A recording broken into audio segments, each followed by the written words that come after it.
The Child. Chapter 1. Despite the exorbitant prices, the posh French restaurant was filled to capacity. It was a place quite popular with persons of means who not only wanted to celebrate special occasions, but wanted to show others that they could afford to do so. Kumiko and her boyfriend Hideki played the part of well-to-do young couple well. But she was a mere flower shop employee, and he had only recently started working entry-level at an investment firm. So the occasion they were celebrating was of far greater significance than the other patrons, whose celebrations could be as insignificant as what day of the week it was. "This place is so expensive," said Hideki. "I hope I ordered the right thing. I've never had French food before." "You worry too much," replied Kumiko. "I don't know if I'll be able to eat anything. My stomach feels like it's been tied up in knots." "Are you really that worried about how much the meal is going to cost?" asked a chuckling Kumiko. "We don't have a lot of money now, but you're going to be president of the company someday. So why not live a little?" "It's not just the money that I'm worried about," replied Hideki. Kumiko stopped chuckling. There was still a smile on her face, albeit a half-hearted one. The worry on Kumiko's face was quickly replaced, though, with a genuine smile. "We're celebrating," she said. "We shouldn't be worrying." "You're right," said Hideki. A waiter arrived at the couple's table and filled Hideki's glass with wine. When he offered to fill Kumiko's glass, she gave him a polite smile and waved him away. "We still have to tell your father," said Hideki. "My father? He'll be happy," said Kumiko. "I'm sure of it. I'm his only child. That makes me special." "He's not just your father," said Hideki. "He's also my boss. He's been looking over my shoulder at everything I do at work. I feel like he's looking for a reason to get rid of me." "He wouldn't do that," said Kumiko. "I don't think he likes me very much. When we told him we were moving in together, I honestly thought he was going to attack me. I've never been so afraid in my life." The couple's meals arrived shortly thereafter, and the two ate their food without saying much more to one another. A few days later, Kumiko and Hideki mustered up the courage to visit the Sashihara family home. It wasn't a place Kumiko visited much after leaving to start a life of her own, but it was a place filled with many fond memories, despite how strict her father had been. Kumiko was appreciative of her pampered upbringing. She had never gone without, and to the present day, was still being taken care of in one form or another by her father. Not quite knowing how to break the news to her parents, Kumiko bluntly told them, as the family enjoyed snacks at the dining room table. The response the news received was not the one Kumiko had been hoping to receive. "After all that I've done for you," said Mr. Sashihara, burning his glare into Kumiko. "This is how you repay me." He then startled everyone badly by slamming his fists into the table. "You're not even married." "Dear, please calm down," said Kumiko's mother. "How could you do this?" asked Mr. Sashihara. "What are people going to think of this family, of me? I've had people tell me they wanted me to run for mayor. Do you think I can do that now? I won't even be able to show my face in public." "This is happy news," said Kumiko, her voice little more than a whisper. "How can you afford to raise a child?" asked Mr. Sashihara. "You sell flowers for a living. I have to pay the rent on that place you're living in." He then turned his glare to Hideki. "If it wasn't for me, you wouldn't even have a job. Do you think anyone else would hire you? I only hired you to make my daughter happy. What would you two do without me? Do you want to find out? I knew it was a mistake to let you two start living together. You're just children playing house. You don't know even what it's like to be real adults. You two need to grow up." Mr. Sashihara suddenly stopped his verbal rampage to catch his breath. His wife dutifully unscrewed a bottle of pills and handed a couple to her husband. Mr. Sashihara swiftly swallowed the pills with his water and abruptly took his leave. "Your father didn't mean what he said," said Kumiko's mother. "You know how much stress he's under with work, and his health hasn't been very good recently." "I thought he would be happy," said Kumiko. "I know how badly he wanted to have a grandchild." "But not like this," replied Kumiko's mother. "Try to understand where your father is coming from. He and I are from a different generation than you and Hideki. We waited until we were much older before we started thinking about starting a family. And we had to get married before that thought ever crossed our minds. I was almost 30 before I even went on my first date with a man. You kids these days, you move so fast. You never take the time to think about the consequences of your actions." "We've talked about this a lot," said Hideki. "Me and Kumiko are ready for this. You know we're getting married in the spring. We can move the wedding up, so the baby won't be born yet. No one has to know about this. We can keep it a secret." Kumiko's mother sighed. Mr. Sashihara returned. "Could you give me and these two some privacy?" he asked his wife. "There's something I want to talk to them about." Kumiko's wife did as her husband requested, and allowed the three to speak in private. The look on Mr. Sashihara's face showed Kumiko and Hideki that his mood hadn't improved since he had left the room. He seemed to be just as angry, if not angrier, than before. "Father," said Kumiko, before being interrupted. "Don't say a word," said Mr. Sashihara. "You two are going to sit there, and you're going to listen very carefully to every word that comes out of my mouth." Chapter 2.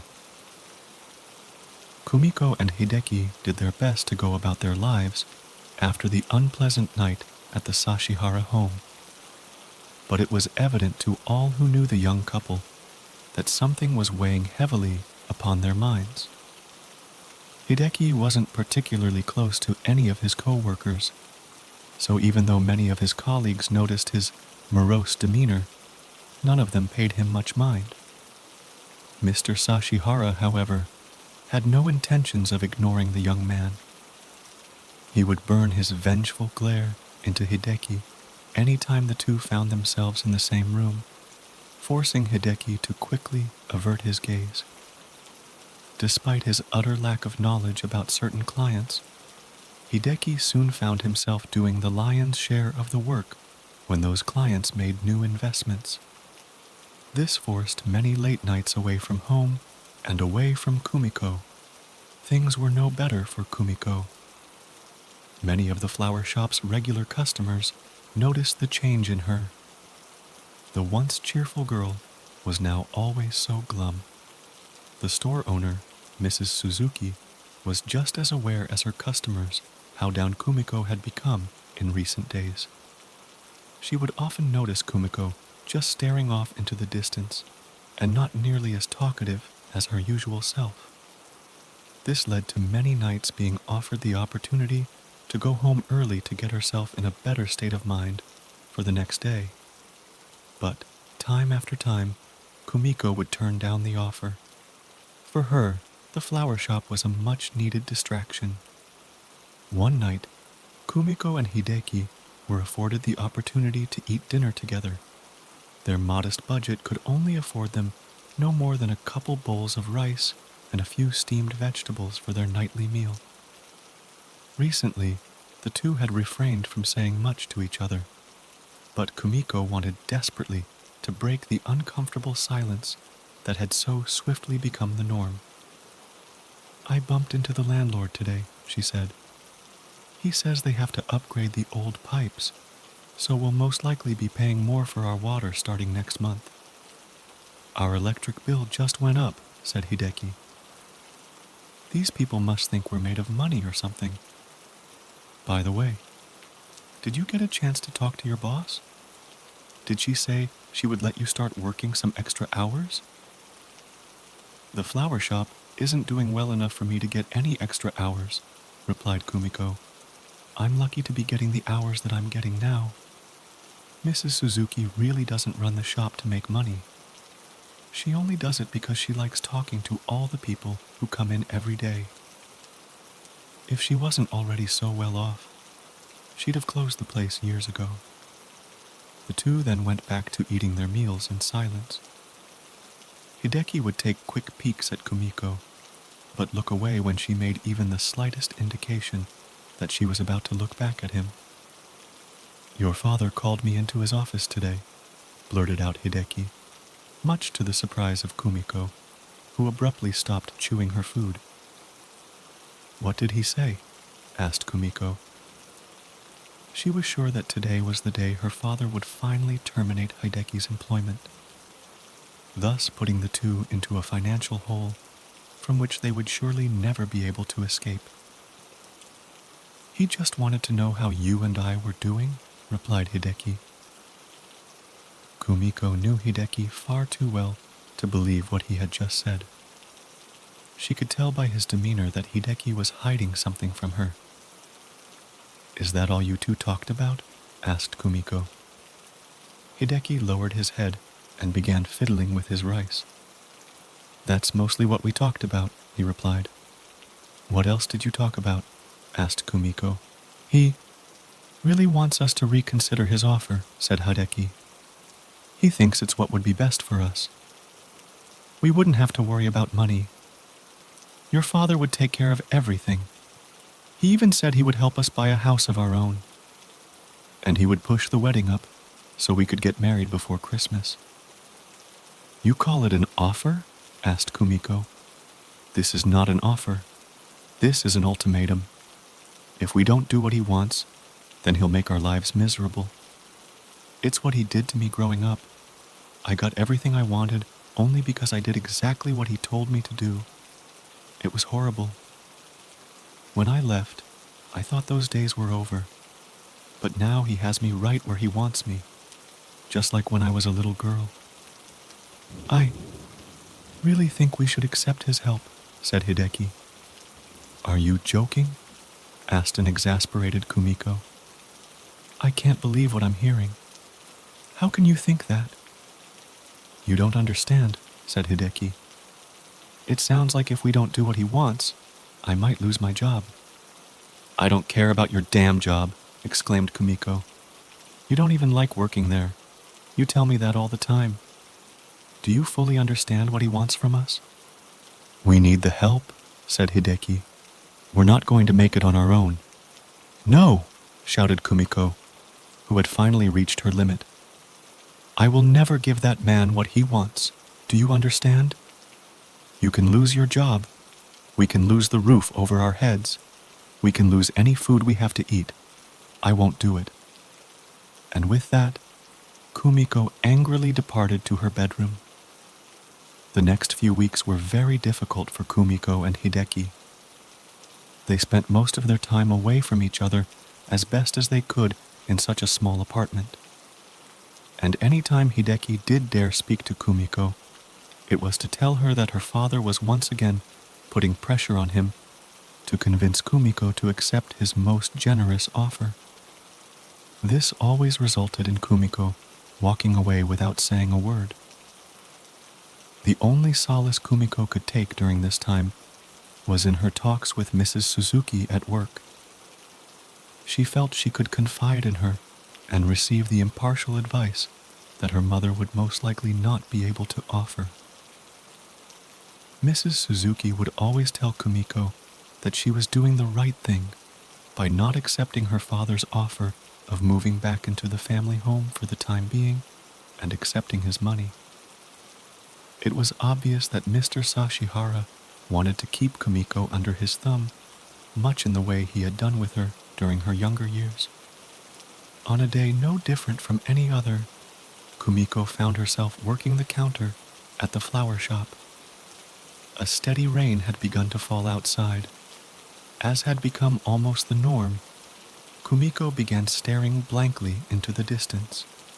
It was something she did often, but suddenly she was doing it more than usual. Mrs. Suzuki broke Kumiko out of her state when she approached.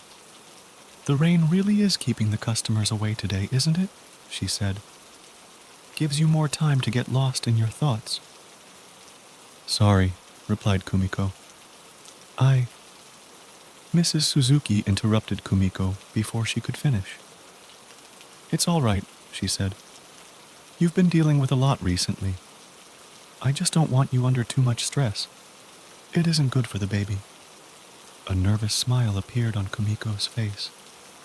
"I think things will get better soon," she said. "I've been talking more with Hideki."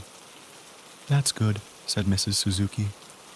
"Since there's no customers, go ahead and go home. I can close up tonight." "I can stay," replied Kumiko. "I don't mind." "Don't you worry about it," said Mrs. Suzuki. "Go home and spend some time with Hideki." Kumiko did as Mrs. Suzuki had suggested and headed home early. The rain had begun falling faster, and the sun had set, making the conditions for driving less than ideal. On the drive home, Kumiko couldn't help but think of everything that was happening in her life.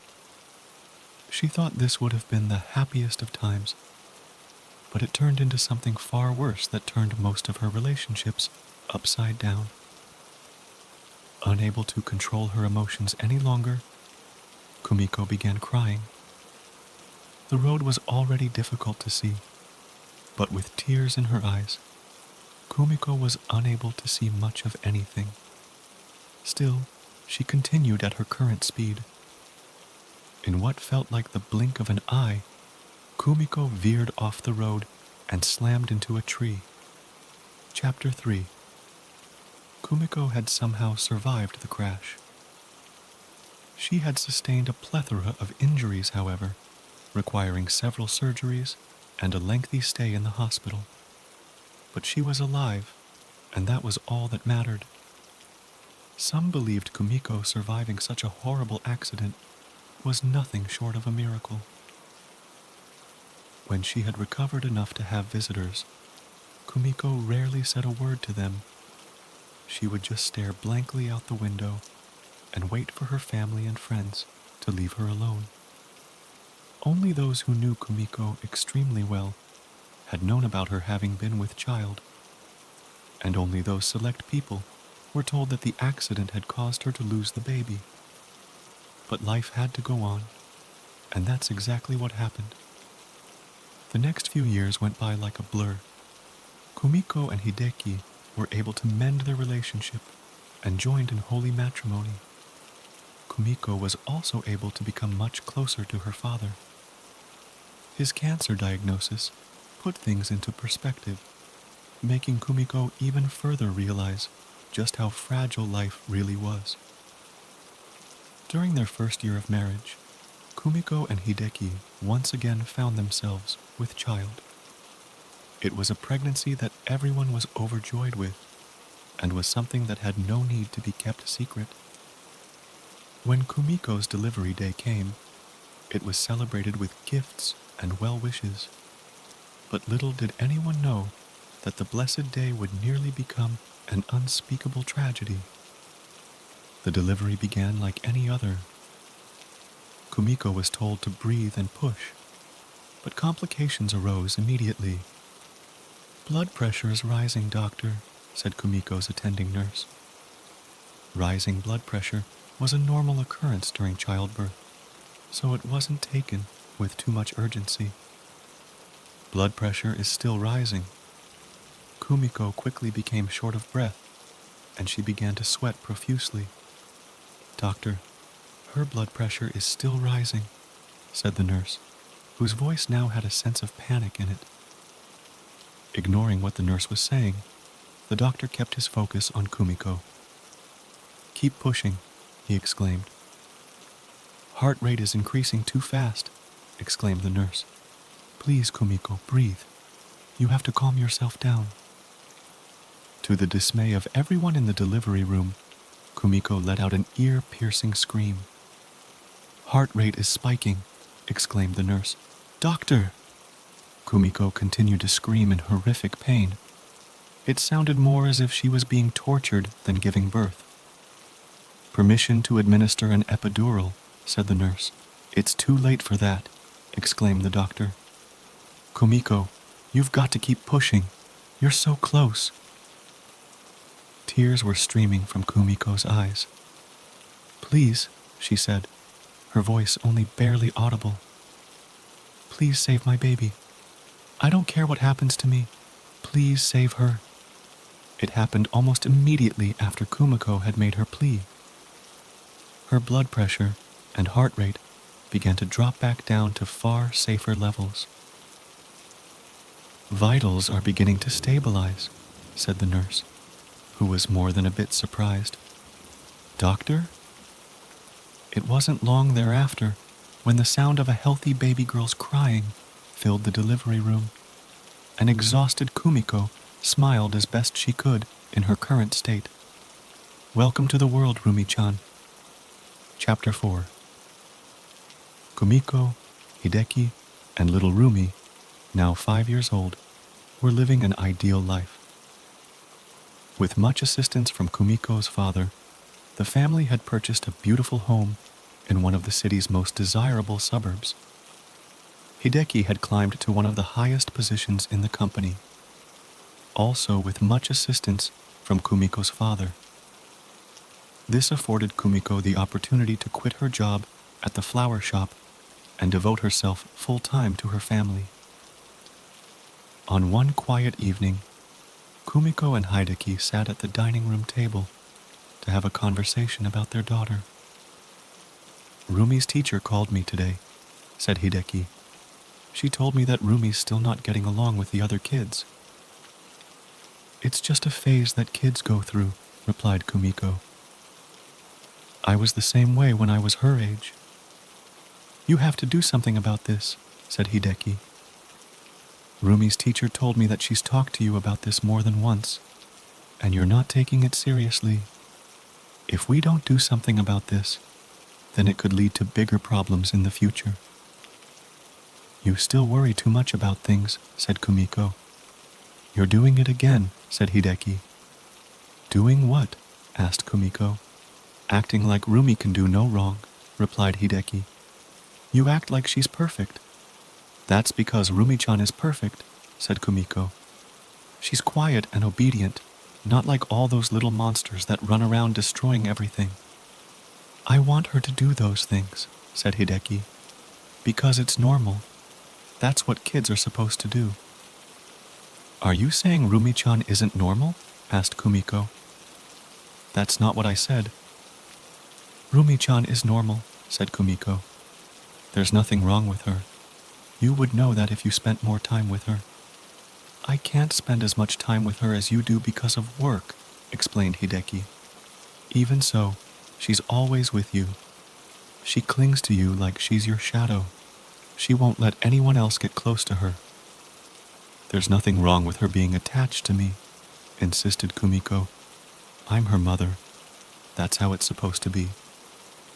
"Is this because of—" "No," exclaimed Kumiko, cutting off Hideki before he could finish his thought. It was clear that Kumiko was now upset because of what her husband had tried to say. "I thought I told you never to bring that up. I thought since it had been 5 years that maybe it would be okay to talk about," said Hideki. "You think something like this goes away just because a few years have passed? It's going to be with us forever." "I'm sorry," said Hideki.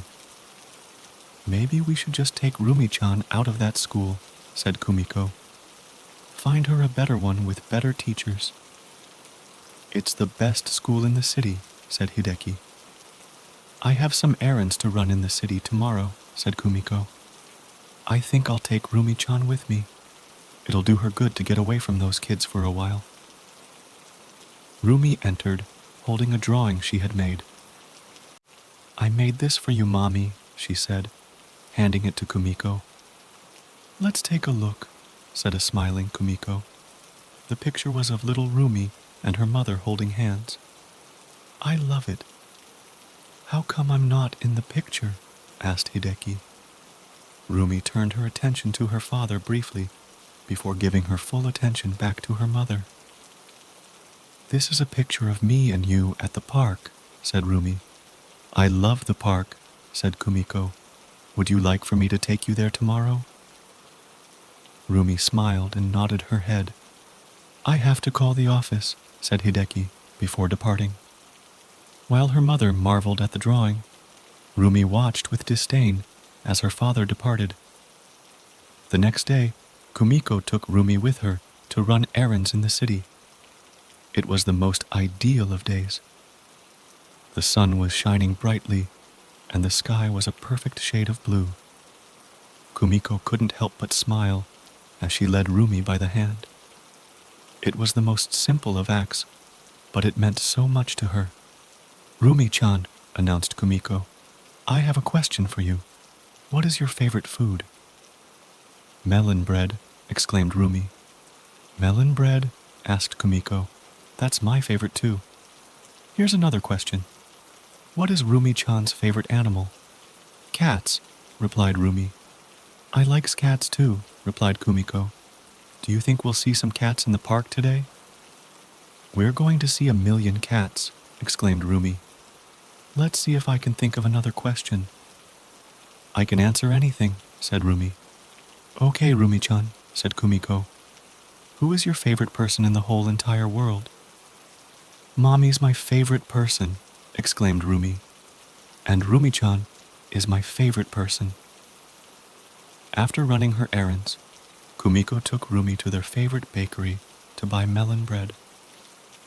The pair then visited the local park so they could relax and enjoy their sweet treat. As the pair sat on a bench and ate their melon bread, Kumiko decided it would be as good a time as any to talk to Rumi about her behavior at school. How are things going at school, Rumi-chan? Asked Kumiko. Good, replied Rumi, her mouth full of bread. Your teacher told me that you don't like the other kids. Is that true? They're a bunch of babies, replied Rumi. Everything makes them cry. You have to try to get along with them, Rumi-chan. Don't you want to have lots of friends? I don't need friends, said Rumi. All I need is you. Kumiko wasn't sure what to think or how to respond. Her phone then began ringing, shaking her from her state. Hello, answered Kumiko. From the corner of her eye, she found a cat walking nearby, which had clearly caught Rumi's attention. The curious girl hopped off the bench and began following. Don't wander too far, said Kumiko. Rumi followed the cat to a short distance, away from the bench. It stopped briefly so that it could bathe itself. Good morning, Mr. Cat, said Rumi. What are your plans for today? The cat finished bathing and departed further into a wooded area. Rumi made no hesitation and eagerly followed. So wrapped up in her conversation, Kumiko hadn't noticed Rumi wander off until after she had hung up. Rumi-chan, let's head back home, okay? She announced. There was no answer. Scanning the area, Kumiko found nary a trace of her daughter. Rumi-chan? She called out. Rumi-chan? After again receiving no response, panic began to set it. Kumiko headed in the direction she hoped Rumi had gone. Her trek took her to the wooded area. Kumiko's heart sank when she found Rumi's melon bread lying on the ground. Rumi-chan, shouted Kumiko. Venturing further into the wooded area, Kumiko found Rumi in the distance, crouching down with her back turned. Rumi-chan, shouted Kumiko, now running frantically to her. Upon reaching her daughter, Kumiko wrapped her arms around Rumi. Please, don't ever leave like that again. Mr. Cat won't wake up, said Rumi, who had been crouching by the cat she had been following. The cat that had been so full of life just minutes ago was now lying dead on the ground. Its neck had been broken. Seeing this, Kumiko quickly led Rumi away. That night, Kumiko and Hideki had a discussion about the events of the day. Kumiko had spent most of the day concealing how distraught she was for fear that it would upset Rumi. But now that her daughter had gone up to bed, Kumiko was able to allow all of her worry to pour out. "I only took my eyes off her for a few minutes," sobbed Kumiko. "I didn't think she would wander off like that." "It's okay," said Hideki. "Rumi was never in any danger. It's a safe park. Nothing ever happens there." "But something could have happened," replied Kumiko. "And it would have been all my fault. I'm supposed to protect Rumi-chan. If she can't depend on me, then who can she depend on? You've been under a lot of stress lately. It's understandable that you would take this so hard, but you don't have to. It all turned out fine." "It isn't stress," said Kumiko. "I'm just a bad mother." Unbeknownst to the couple, Rumi was sitting on the stairs and listening intently to their conversation. She was eating the melon bread her mother had purchased for her as a token of contrition for temporarily losing her. The calm demeanor in which Rumi listened made it seem as if she had no sympathy for her mother, who was breaking down before her. "It wasn't your fault," said Hideki. "Your mind was somewhere else. How could it not be? Your mother had just told you that your father's health is getting worse, and we're trying to have another baby. To be honest, my mind has been all over the place the last few months as well." "We should visit my father soon," said Kumiko. "I think it will make him feel better to see us." "That's a good idea," said Hideki. "Are you still going to your doctor's appointment tomorrow?" "Yes," replied Kumiko. "I can't afford to miss it." A sound on the stairs prompted Hideki to look in that direction. The only thing out of the ordinary was Rumi's Mester Clown doll lying on one of the stairs. Chapter 5. The day was just like any ordinary day. Kumiko had gotten Rumi up bright and early and whisked her off to school. Her daughter was showing no adverse effects from what had happened to her the previous day, making Kumiko the only one dwelling on the unfortunate event. Nothing out of the ordinary took place that morning at school. Rumi would occasionally take peeks at the clock on the wall, but that was quite normal for kids who could tell time, as they were quite eager for recess to begin. Between peeks at the clock, Rumi would feverishly doodle on a piece of paper. Her artwork consisted of a man wearing a long white lab coat. The ferocity with which Rumi was drawing made her seem like a little girl possessed. One perplexed boy was staring at Rumi. When Rumi noticed he was staring at her, she pulled out a pair of scissors and snipped at the air. All the while a menacing look covered her face. The now terrified boy quickly averted his gaze. With her black crayon, Rumi angrily scribbled over the man in her picture until there was nothing left of him. Recess arrived shortly thereafter, and the eager children sprinted to the playground. A few of the fortunate ones were able to claim a swing before the others could. Rumi was surprisingly fast, so she was the first to claim one. The children were well aware of how to use the equipment in a responsible manner. But those rules would have to go by the wayside today, as Rumi immediately began swinging as high as she could go.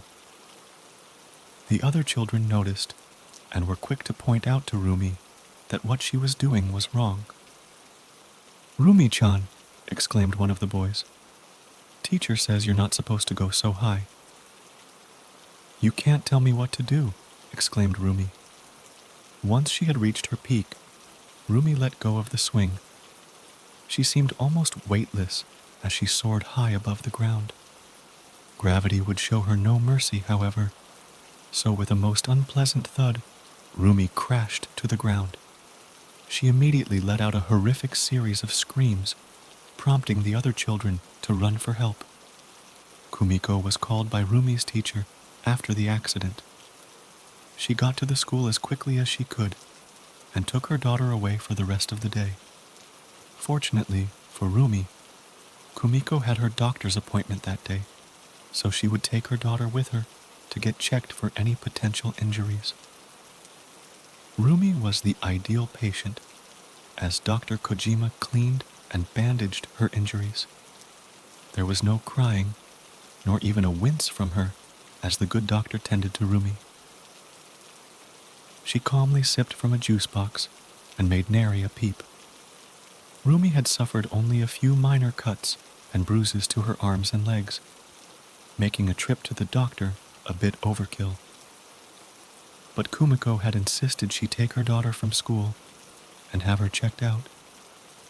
"You were very lucky your mama had an appointment to see me today," Dr. Kojima told Rumi. "That way I could see the both of you at once. 2 birds with 1 stone." Rumi gave no response and merely stared at the doctor, all the while sipping from her juice box. "Moving on," said a now nervous Dr. Kojima, taking a seat behind his desk. He immediately began scanning Kumiko's file. "How have you been sleeping?" he asked. "Not very well, I'm afraid," replied Kumiko. "You have a lot of weight on your shoulders these days, don't you?" said Dr. Kojima. "I saw your father last week. I don't know how much time he has left, but it's not much. I was wondering if you had something stronger to help me get to sleep," said Kumiko. A nurse entered the room and carefully placed a cup of coffee on the doctor's desk before quickly departing. "Ah, thank you very much," he said. "Where was I?"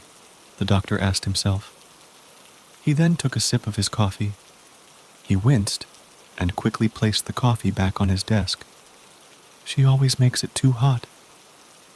Dr. Kojima then opened one of his desk drawers and began rummaging. "A new pill just came out a few weeks ago." "Is it stronger than what you've been giving me?" asked Kumiko. Dr. Kojima retrieved a bottle of pills and gave them to Kumiko. "They're quite a bit stronger," he said. "So you have to make sure to take only 2 before going to bed. Please don't take any more than that. Just put them in a glass of water and they'll dissolve quickly."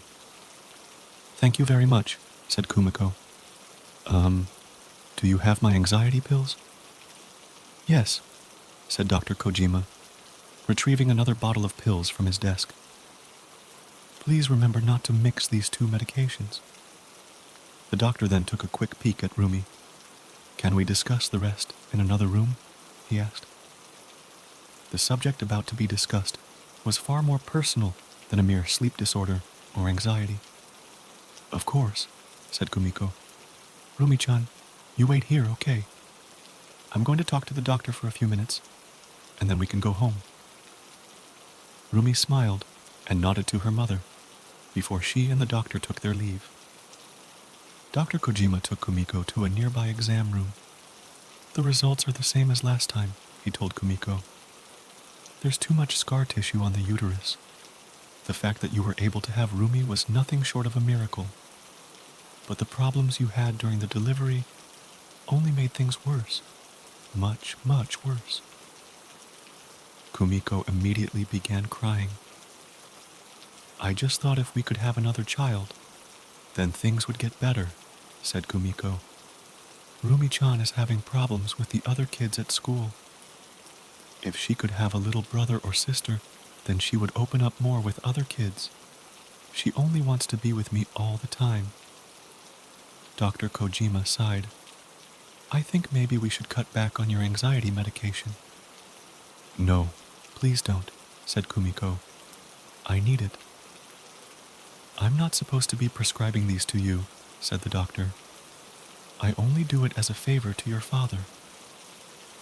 Rumi was waiting patiently for her mother in Dr. Kojima's office. She couldn't help but look around the room at all the interesting things. But what really grabbed her attention were the pills in her mother's purse. She took the bottles, and with a little struggle, was able to get their lids off. Her attention then focused on the cup of coffee upon Dr. Kojima's desk. Kumiko and Dr. Kojima returned a few minutes later, and Rumi and her mother took their leave. The car ride home was quiet. Kumiko usually had plenty to say to her daughter, but the news she had received left her in no mood to converse. "Why were you crying?" asked Rumi. "What do you mean?" asked Kumiko. "When you came back, your eyes were red," replied Rumi. "Did the doctor say something mean to you?" "It was nothing," said Kumiko. "Were you talking about Grandpa?" Yes. We were talking about him. He's been sick for a while." Kumiko became silent as she thought about her father's situation.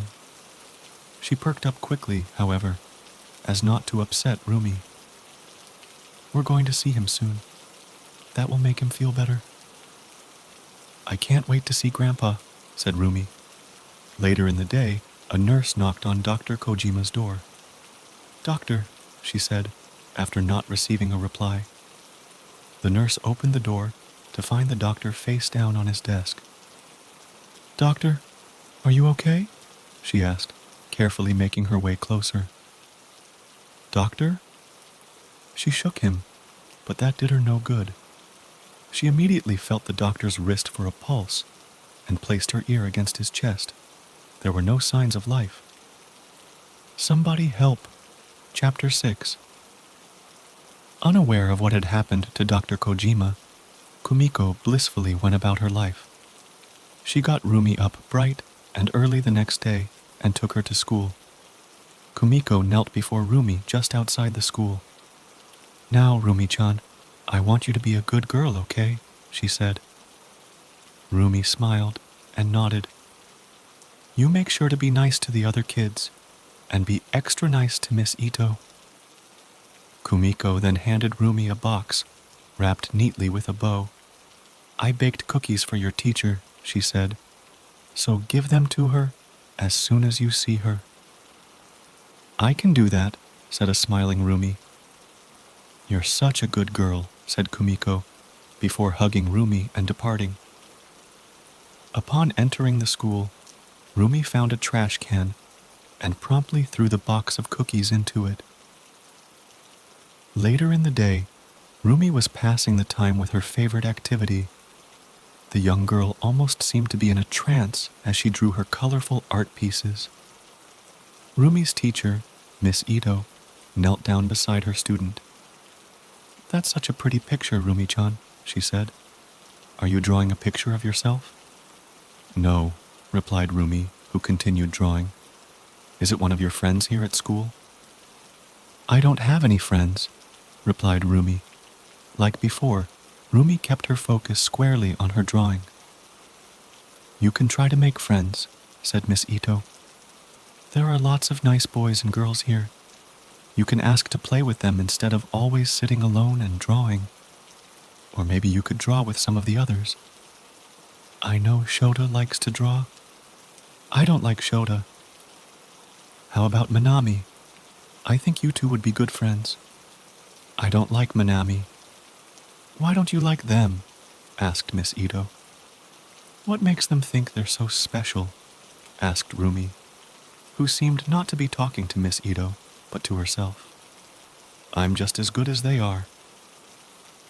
"Of course you're just as good as them," said Miss Ito. "Do you ever feel like you're not good enough?" Rather than respond, Rumi placed her latest work of art in front of her face. "Look, I finished my picture." "It's very nice," said Miss Ito. "But Rumi-chan..." Before Miss Ito could continue asking questions that Rumi was in no real mood to answer, Rumi cut her off. "This is Takayo," she said. "Oh, I recognize her," said Miss Ito. "You've drawn your friend before, haven't you?" Rumi lowered the picture and became quite solemn. "She's not my friend," she said. "She's no one's friend. No one likes her." When Kumiko came to pick up Rumi after school, Miss Ito pulled her aside to talk with her. Rumi-chan still isn't making friends, she said. I've been talking to her, but nothing is working. She's just so cold around the other children. My husband and I set up play dates with our friends' children, said Kumiko, but she never seems interested at all. I think she might be a little shy around other children.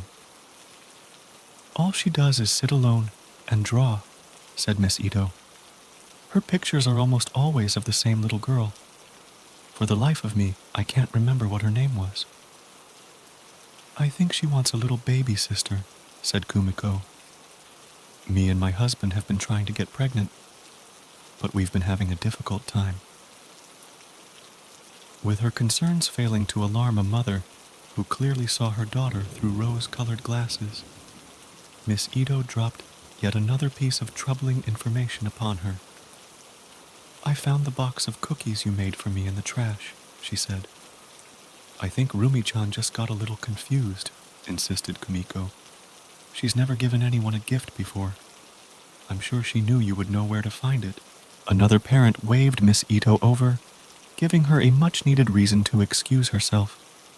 The family sat down to have dinner that night. Long gone were the days where Kumiko and Hideki were forced to sustain themselves with meager meals of rice and vegetables. Kumiko's food budget would surely have made her former self more than a bit envious. So, Rumi-chan, how was school? Asked Hideki. Good, replied Rumi. Whenever her father asked her any sort of question, Rumi's answer was usually only a word or two, making her recent answer nothing out of the ordinary. Did anything exciting happen? Asked Kumiko. Akio spilled his milk all over himself at lunch, said Rumi. He started crying. It was funny. Seeing bad things happen to people shouldn't make you happy, said Hideki. Rumi gave her father no response. She merely went about eating her dinner. Kumiko tucked Rumi in later that night. She told her to get good sleep because the next day they would be leaving early to see her grandfather. The house was eerily dark that night, as black clouds had blocked out the moon, and nary a sound was heard within the smother of shadows. Kumiko had fallen fast asleep with the aid of sleeping pills. In far too deep a sleep, Kumiko was unable to see that Rumi was now standing at her bedside. Her daughter took the utmost of care to not wake her mother as she climbed onto the bed and on top of Kumiko. I love you the most, whispered Rumi. She then proceeded to wrap her hands around her mother's throat and squeeze the life out of her. Kumiko awoke gasping desperately for breath. She sat up and immediately placed her hand on her throat. With a heart nearly pounding out of the chest, Kumiko began scanning the room, but found nothing out of the ordinary. Hideki had been woken by all of the noise and turned on a lamp. What's wrong? He asked.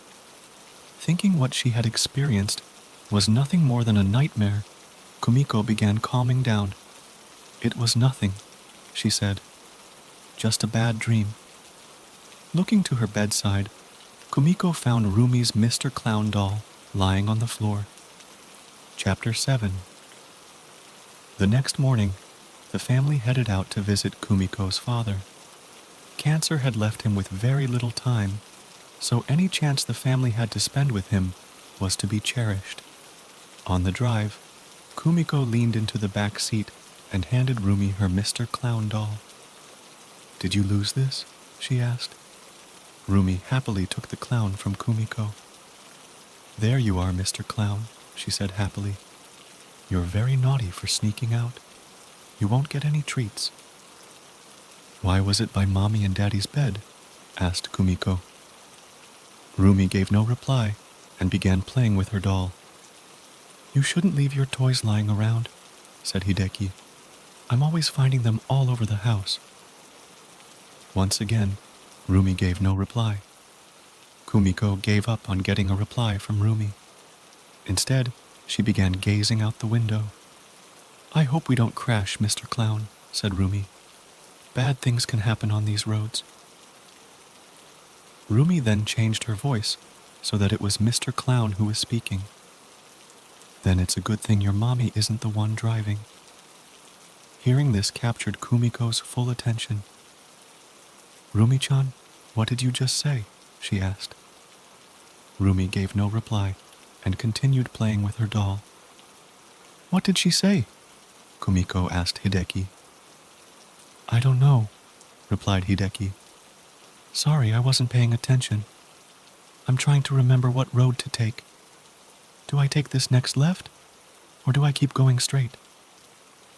Kumiko leaned as far toward the back seat as her seatbelt would allow her. What did you say? She asked. This time, there was a hint of anger in her voice. I didn't say anything, said Rumi. Did you say something, Mr. Clown? Rumi then changed her voice for Mr. Clown. I didn't say anything either. Kumiko, am I going the right way? Asked Hideki. You should already know how to get there, exclaimed Kumiko. The family arrived at the Sashihara home a short time later. The yelling had ensured that the rest of the trip would be made in complete silence. Kumiko, Hideki, and Kumiko's mother sat at the dining table to discuss plans. Rumi was in the next room playing with her Mr. Clown doll. She was told not to enter the room, so she wouldn't have to hear such grown-up talk. Have you started making arrangements for the funeral? Hideki asked Kumiko's mother. My father is still alive, said Kumiko. We shouldn't focus on that right now. It's all right, said Kumiko's mother. There's really no point in not talking about this. It really is inevitable at this point. Kumiko's mother then presented her daughter and son-in-law with a stack of papers. Our lawyers wrote these documents for you and Hideki, she said. The trio was so consumed with the paperwork that they failed to notice Rumi had slipped away from the next room and was now exploring the house. It wasn't before long when Rumi found her grandfather's room. She cautiously opened the door and entered, quietly shutting the door behind her. The lights were turned off, and the curtains were closed, making it somewhat difficult to see. Lying in bed was her grandfather. He was now painfully thin, and all the color had been drained from him. The once strong man was a mere shell of his former self. Hello, grandfather, said Rumi.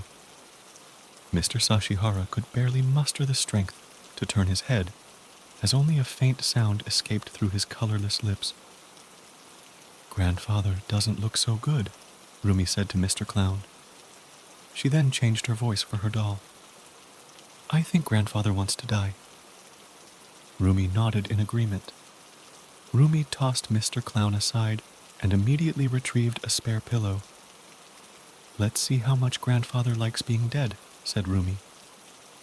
It took quite some time, but eventually Kumiko and Hideki had finished reading through all of the papers that had been placed before them. Can we see father now? Asked Kumiko. Of course, replied Kumiko's mother. The three made their way to Kumiko's father's room. The first to enter was Kumiko. Father, she said, cautiously making her way closer to his bed.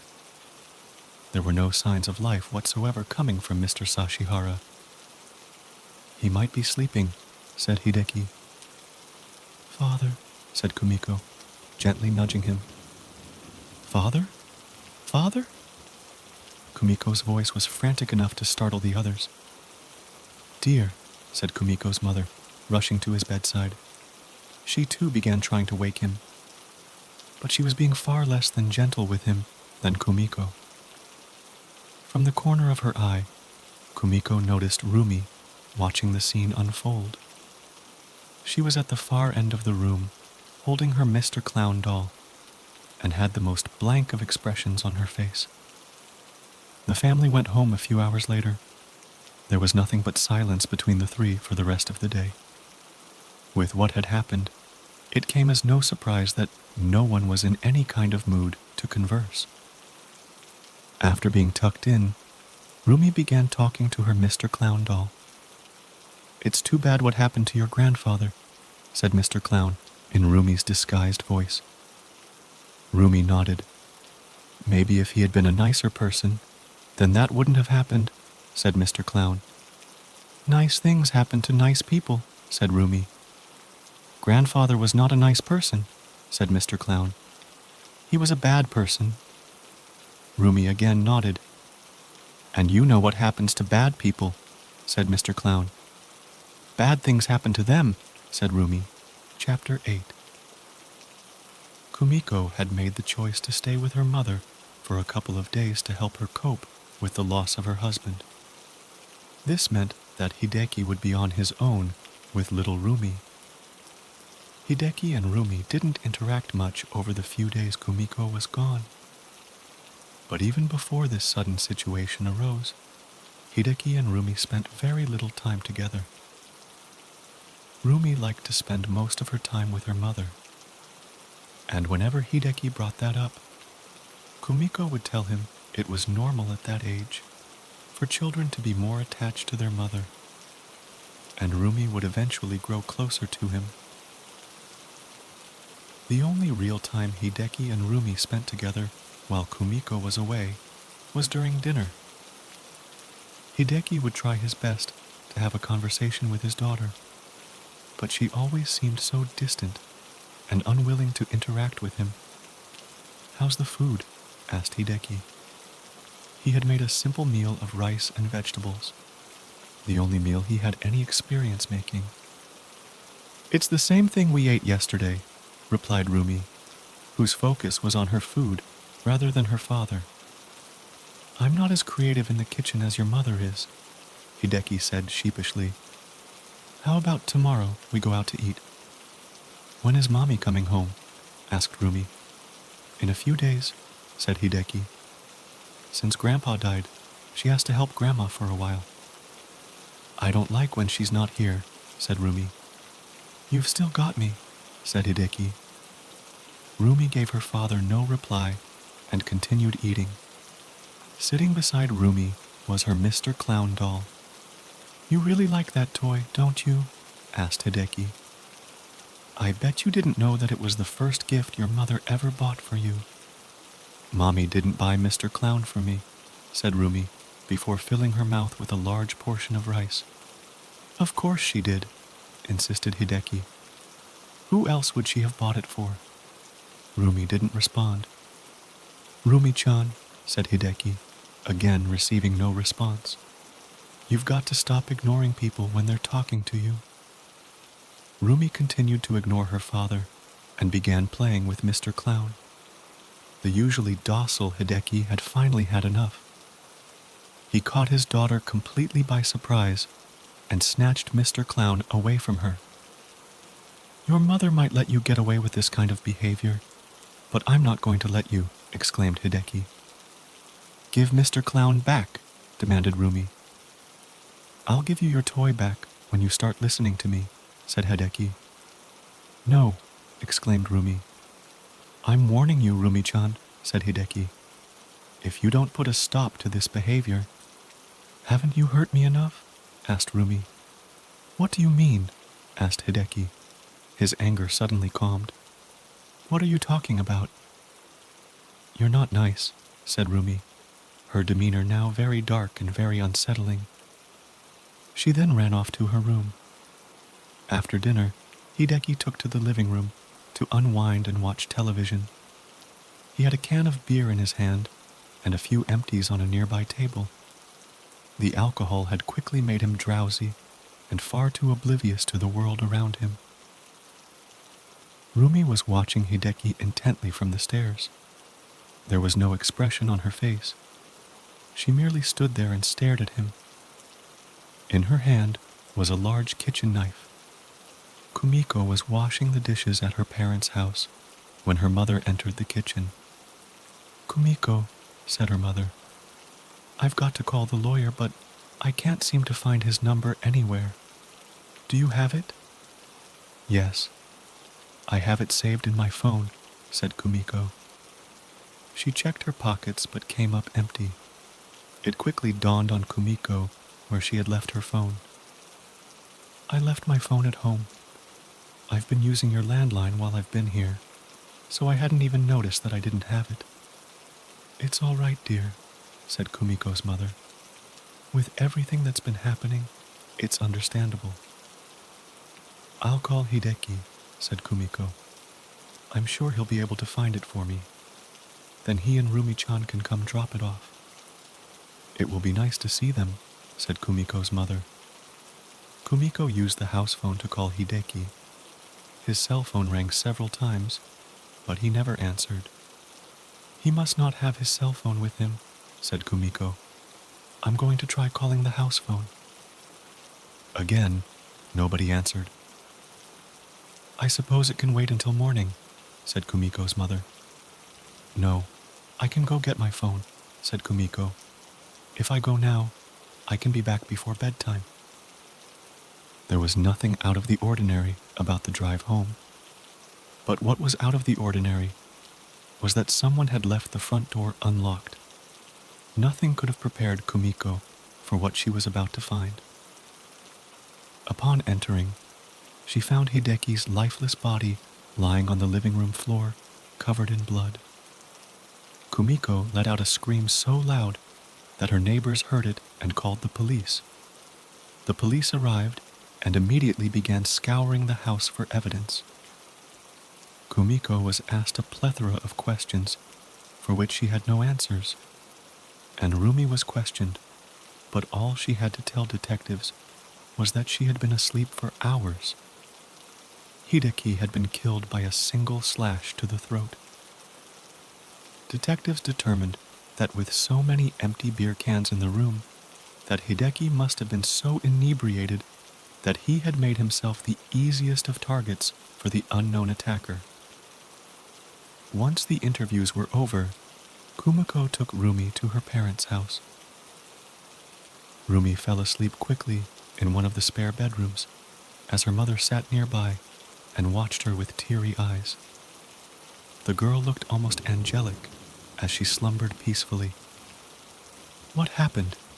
Whispered Kumiko as she ever so gently ran her fingers through Rumi's hair. Kumiko's mother entered. Kumiko, you should get some sleep, she said. I've prepared your bed. I'll be there soon, said Kumiko. After her mother left, Kumiko leaned in and kissed Rumi's forehead. Mommy loves you very much, she whispered. I won't ever let anyone hurt you. After Kumiko left, Rumi opened her eyes. Her expression was one of pure anger.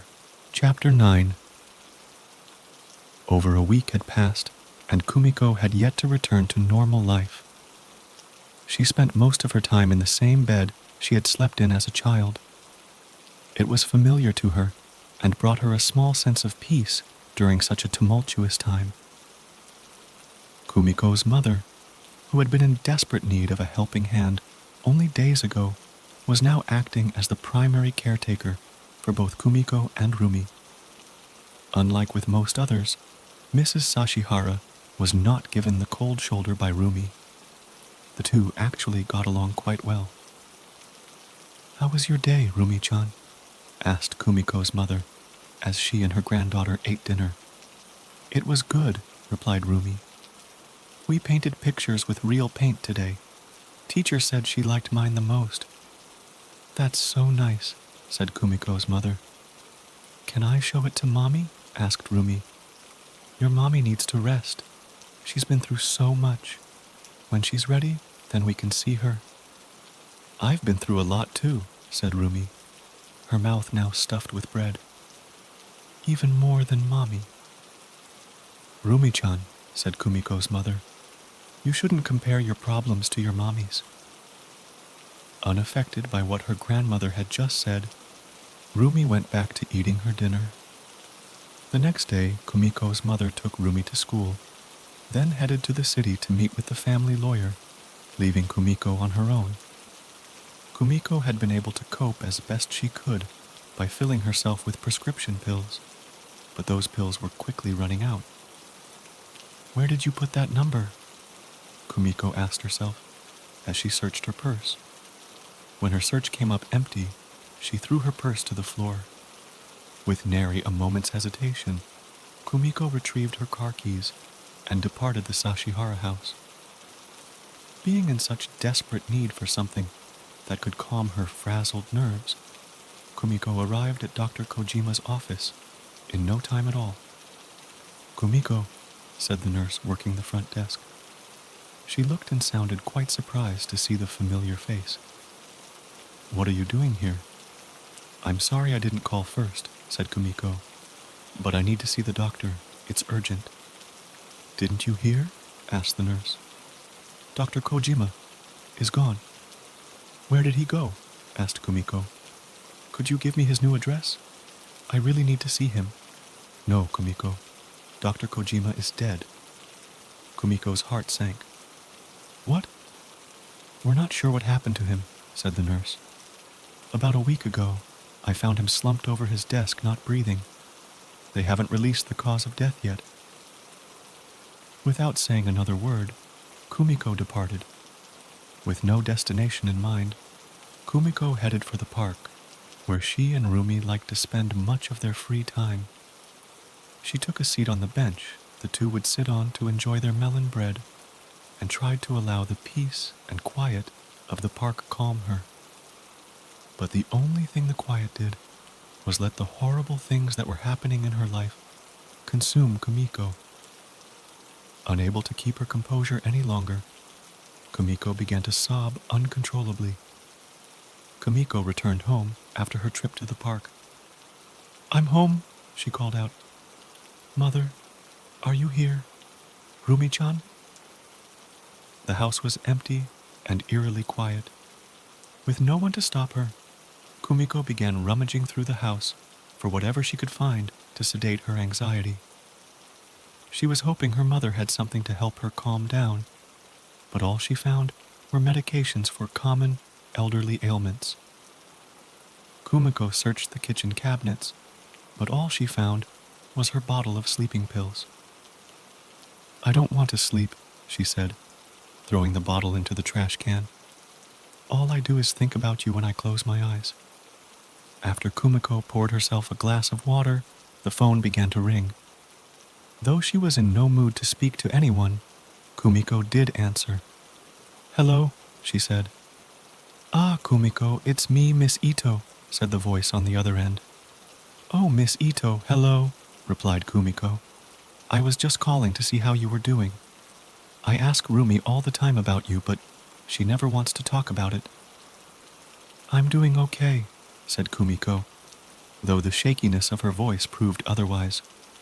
"Rumi seems to be handling everything very well," said Miss Ito. "I've never seen a child act so normal after." "I tried to get Rumi-chan to stay home," said Kumiko, "but she said she wanted to go to school. She's a very strong girl." "All the teachers wanted me to tell you that they hope to see you again soon," said Miss Ito. "Tell them that I appreciate them thinking of me," said Kumiko. "I feel like I'm almost ready to get back to a normal life." "That's good to hear," said Miss Ito. "I'll make sure to tell all the other teachers how you're doing." "Thank you," said Kumiko. "Oh, before I let you go," said Miss Ito, "I finally remembered the name of the little girl that Rumi is always drawing. I know it isn't important, but not knowing her name has been bothering me for so long." "Oh," said Kumiko. A disinterested Kumiko proceeded to take a large drink of water as she waited for Miss Ito to tell her what the girl's name was. "Yes, her name is Takayo," said Miss Ito. The glass slipped out of Kumiko's hand and crashed to the floor, where it shattered into hundreds of pieces.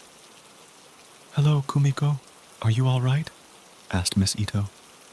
I'm fine," replied Kumiko.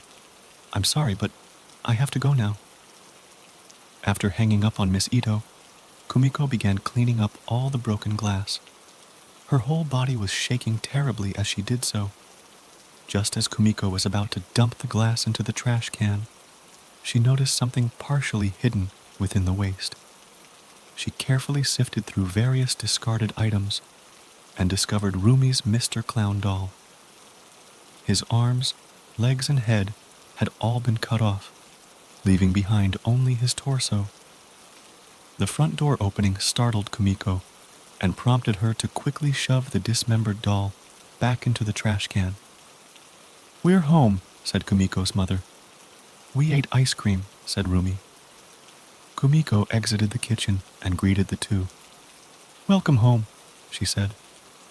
Kumiko couldn't help but feel anxious as she looked at the smile on her daughter's face that she feared was hiding a most horrible secret. Chapter 10. Kumiko had a big surprise for Rumi. After school, she loaded her into the car and took her on an unexpected trip. Had Rumi been more perceptive, she would have realized that her mother hadn't packed anything for the two. It was going to be just Kumiko and Rumi all alone in the family's cabin. Coming from money afforded the family the luxuries that others could never have. "How come Granny didn't come with us?" asked Rumi.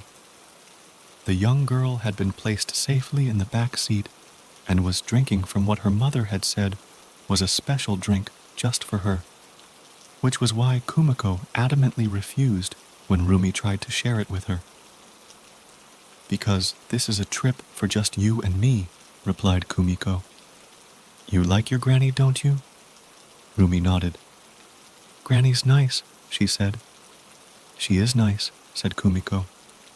"Rumi-chan, be honest with me. You can say whatever you want. I promise not to get mad at you." "But did you think your grandpa was nice?" "Grandpa wasn't very nice," said Rumi. "Father wasn't the easiest person to get along with," said Kumiko. "How about Dr. Kojima? Do you like him?" "He's not nice either," replied Rumi. "What did he do that wasn't nice?" asked Kumiko.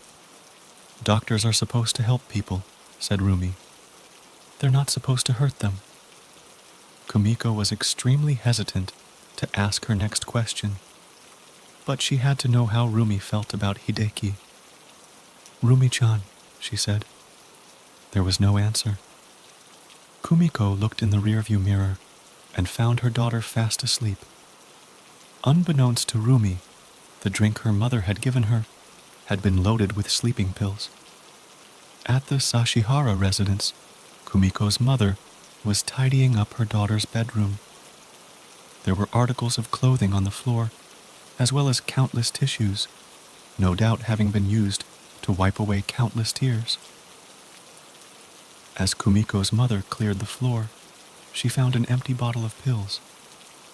It was no secret that Kumiko had been taking medication for her anxiety.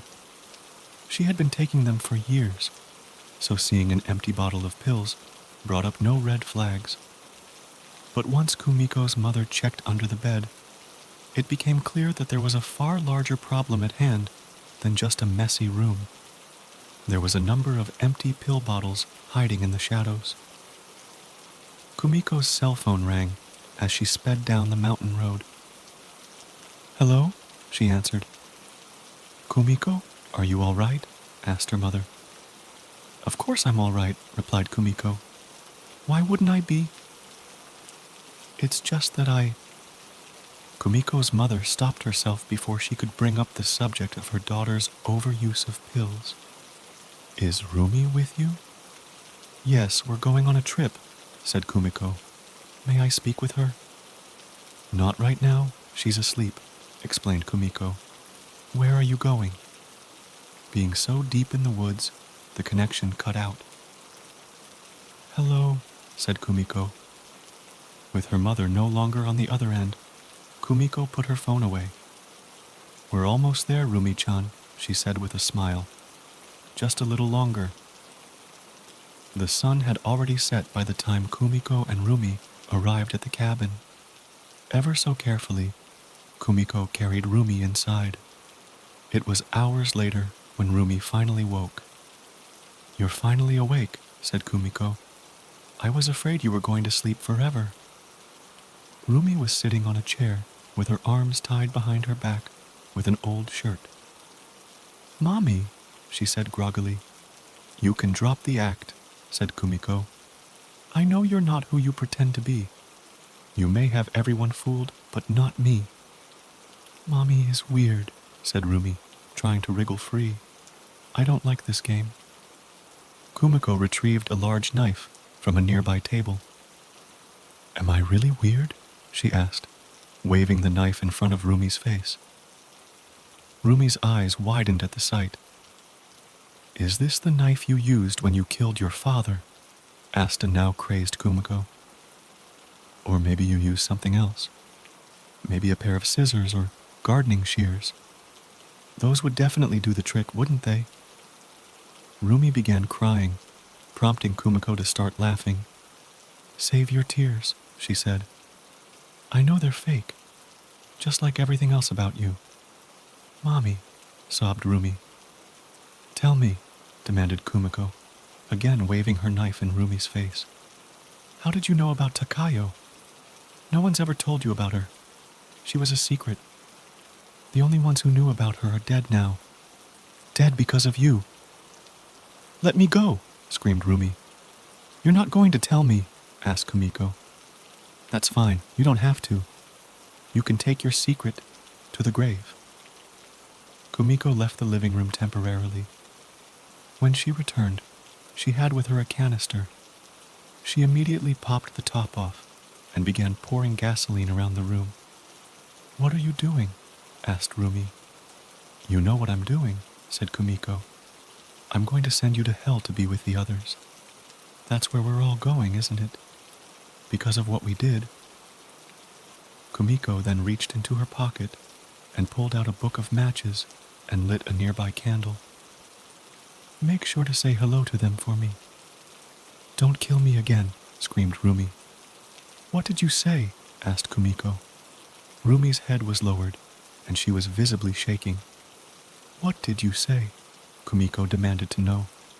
"It wasn't enough to kill me once?" asked Rumi. "Now you want to do it again?" "What do you mean?" asked Kumiko, a noticeable quiver in her voice. "What are you talking about?"